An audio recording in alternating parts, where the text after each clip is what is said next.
O que você aprendeu na escola sobre os primeiros grandes navegadores da história pode estar completamente errado. Há poucas semanas, uma descoberta arqueológica começou a colocar em xeque décadas de teorias aceitas. E ela não veio da Europa, nem do Egito e muito menos da Grécia. Veio de um lugar que a história oficial nunca deu o devido crédito. Durante décadas, os livros de arqueologia contaram sempre a mesma história. Que as grandes inovações tecnológicas da pré-história aconteceram na África e na Europa. Segundo essa narrativa, foi de lá que a humanidade deu os primeiros passos rumo à civilização. Mas existe uma pergunta que essa história nunca respondeu direito.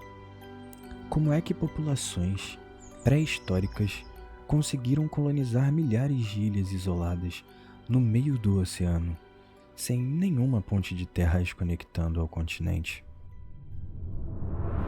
É exatamente essa pergunta que uma equipe de arqueológicos da Universidade Atheneum de Manila, nas Filipinas, decidiu responder. Depois de mais de 15 anos de escavação em ilhas como Mindoro, na Indonésia, e em Timor-Leste, eles encontraram algo que ninguém esperava.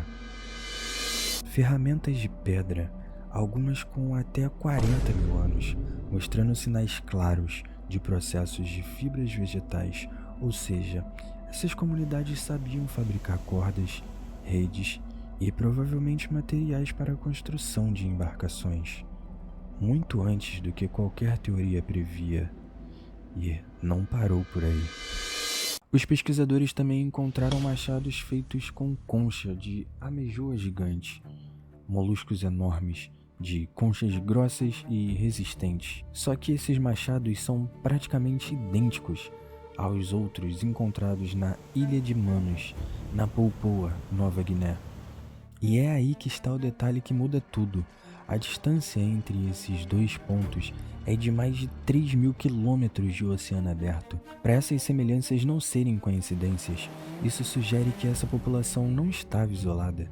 Eles se moviam, trocavam conhecimento e talvez até mantivessem contato entre culturas separadas por um oceano inteiro. Há milhares de anos, sem bússolas, sem mapas, sem nada do que a gente considera como tecnologia. E tem mais. Em Timor-Leste, os arqueólogos encontraram restos de peixes de águas profundas, atuns, tubarões, junto de anzóis e pesos de rede. Para pescar esse tipo de peixe, não basta jogar uma linha na beira da praia. É preciso saber onde esses peixes estão, em que época do ano eles migram e ter embarcações capazes de chegar até lá. Isso é conhecimento acumulado, passado de geração em geração. É ciência aplicada, só que catalogada há dezenas de milhares de anos, antes da gente inventar a palavra ciência. E aí vem a pergunta: por que isso importa? Se essas conclusões forem confirmadas por novas pesquisas e os próprios cientistas dizem que ainda são necessárias mais escavações, um dos capítulos mais repetidos da história da humanidade vai precisar ser reescrito. Não foram só europeus ou africanos que lideraram os primeiros grandes saltos tecnológicos da nossa espécie. O Sudeste Asiático insular pode ter sido, silenciosamente, um dos berços mais avançados de inovação marítima do mundo antigo.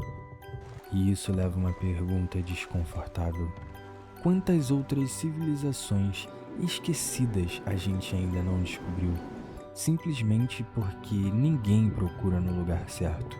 Esse é só mais um exemplo de como a história que aprendemos na escola é só uma versão da história e não a versão completa. E é exatamente isso que a gente vem aqui desenterrar toda semana. Se quiser continuar descobrindo o que esconderam de você, se inscreve no canal, ativa o sininho e me conta aqui embaixo: você acha que ainda existem grandes civilizações perdidas esperando para serem encontradas? Deixe a sua teoria nos comentários.